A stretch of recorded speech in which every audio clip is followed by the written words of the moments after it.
যাদের নামাজ পড়ার সময় দুনিয়াবি চিন্তা মনে আসে বা নামাজে অমনোযোগী তৈরি হয়, তারা ভিডিওটি শেষ পর্যন্ত দেখার অনুরোধ রইল। হযরত আলী রাদিয়াল্লাহু তাআলা আনহুর কাছে একজন ব্যক্তি এসেছে। তখন লোকটা বলল, হুজুর, আমার নামাজে মন বসে না।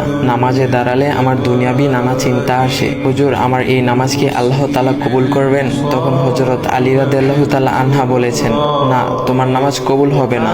তখন লোকটা মনে অনেক কষ্ট নিয়ে চলে যাচ্ছেন। এমন সময় রাসূল সাল্লাল্লাহু আলাইহি ওয়াসাল্লাম এসে হযরত আলী রাদিয়াল্লাহু তাআলা আনহুকে জিজ্ঞাসা করলেন, ইয়া আলী, আপনার কাছে লোকটা কেন এসেছিল?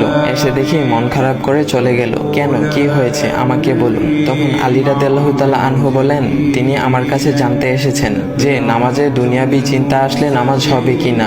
আমি বলেছি, না, তোমার নামাজ কবুল হবে না। রাসূল সাল্লাল্লাহু আলাইহি ওয়াসাল্লাম তখন বলেন, ইয়া আলী, আপনাকে আমি একটা চাদর উপহার দিতে চাই, তবে একটা শর্ত আছে।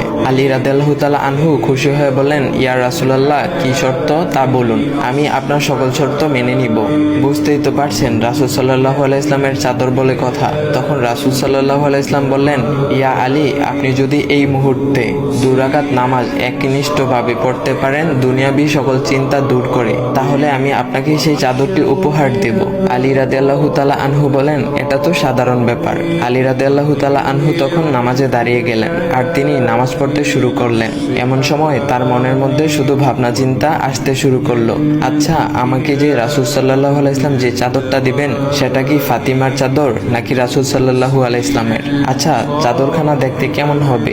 এই বিভিন্ন বিষয় নিয়ে ভাবতে লাগলেন। তিনি ভুলেই গেছেন যে দুনিয়াবি চিন্তা নামাজে আনতে রাসূল সাল্লাল্লাহু আলাইহি ওয়াসাল্লাম নিষেধ করেছেন। এর মধ্যে আলী রাদিয়াল্লাহু তাআলা আনহুর নামাজ পড়া শেষ। আলী রাদিয়াল্লাহু তাআলা নামাজ শেষ করে রাসূল সাল্লাল্লাহু আলাইহি ওয়াসাল্লামকে বলতেছেন, ইয়া রাসূলুল্লাহ, আমি আপনার শর্ত মেনেছি, এখন আমাকে চাদরখানা উপহার দেন।